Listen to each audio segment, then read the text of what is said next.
जब किसी को फांसी दिया जाता है ना, उसकी आखिरी मर्जी पूछी जाती है कि उनका भी मर्जी पूछा जाए कि इनको भी क्या चाहिए। ट्रांसजेंडर के लिए कुछ करना है तो कीजिए सर, मगर इन लोगों को नीचा और नीचा मत दिखाइए। माननीय प्रधानमंत्री अपनी मन की बात बोलते हैं, हम सब सुनते हैं सर। अरे इन लोगों को भी तो कभी अपनी मन की बात बोलने दीजिए। बिना मन की बात बोले क्यों उनके ऊपर हम धब्बा लगा रहे हैं। मैं माननीय मंत्री जी से रिक्वेस्ट करती हूँ सर, हाथ जोड़ के विनती करती हूँ, वो क्या अपने आप से अपनी मर्जी से क्या किन्नर होके पैदा हुए हैं सर? कभी उनका लाइफ जी के देखिए।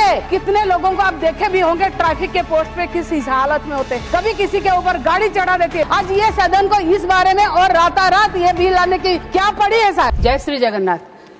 मैं सीधे सीधे एक बात पे आती हूँ सर, विनाश काले विपरीत बुद्धि। आजकल वार चल रहा है, विनाश का टाइम चल रहा है, और यहाँ पर हम किन्नरों के साथ इस तरह से व्यवहार का ये बिल ला रहे हैं। क्यों रातों रात ये बिल की आवश्यकता क्यों पड़ी सर?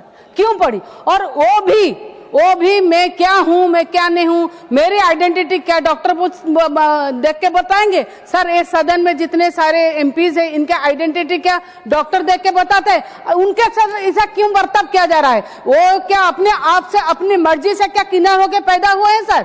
नहीं हुए। आप कभी किन्नर के जो लोग इनके अगेंस्ट में ये सब कर रहे हैं कि सोच रहे हैं, कभी उनका लाइफ जी का देखिए, कभी उनका लाइफ जी का देखिए।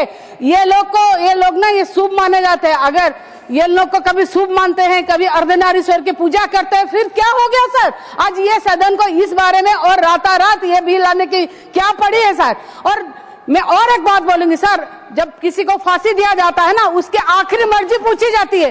क्या ये उनके लिए ये नहीं है कि उनका भी मर्जी पूछा जाए कि इनको भी क्या चाहिए? उनको एजुकेशन चाहिए, हेल्थ चाहिए, नौकरी चाहिए, खाना चाहिए, घर चाहिए।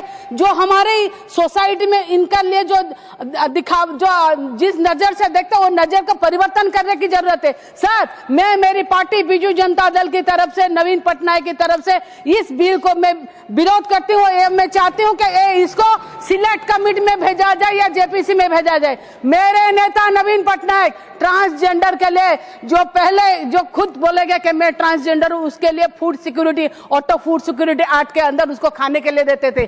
300 ट्रांसजेंडर वोमेन को नौकरी दिए हैं अर्बन हाउसिंग बोर्ड में, अर्बन हाउसिंग में। और ये देखिए हमारे वहां की मीरा परिडा है, उसको भी नेशनल काउंसिल में मेंबर बनाए।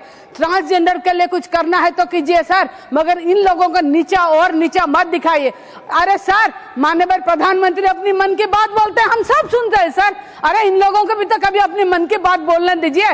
बिना मन की बात बोले क्यों उनके ऊपर हम धब्बा लगा रहे हैं? ऐसा मैं नहीं सोचती कि ये सारे जितने सारे यहाँ पर बैठे हुए हैं, जितने सारे सदस्य ने इन लोगों को ये बात बोली, मैं माननीय मंत्री जी से रिक्वेस्ट करती हूँ सर, हाथ जोड़ के विनती करती हूँ, इनको उनके लाइफ जीने के लिए छोड़ दीजिए। उनको किस तरह से करना, कैसे आप इनका ये रिवेल कर रहे हैं, ये सही बात नहीं है सर। आप कम से कम इनका जो डिग्निटी है इसको बजाय रखिए। इनको किस तरह से खाना मिले, इनको रोजगार मिले, इनके, क्योंकि ऐसे ही ये लोग इतने दुखी होते हैं। आपको पता है सर, कितने लोगों को आप देखे भी होंगे ट्रैफिक के पोस्ट पे किस हालत में होते हैं, कभी किसी के ऊपर गाड़ी चढ़ा देती है। इस बार इस महीने 2 महीने पहले एक ट्रांसजेंडर की ओडिशा में भी हत्या की गई। 1 मिनट में सर मैं कंक्लूड करती हूँ। आप इनके लाइफ और इनको डिग्निटी के साथ में जीने का अधिकार दे दीजिए सर। यह निवेदन है ये सदन से। इसको बिल को सिलेक्ट कमेटी में भेजिए और आलोचना होने के बाद में मानसून सेशन में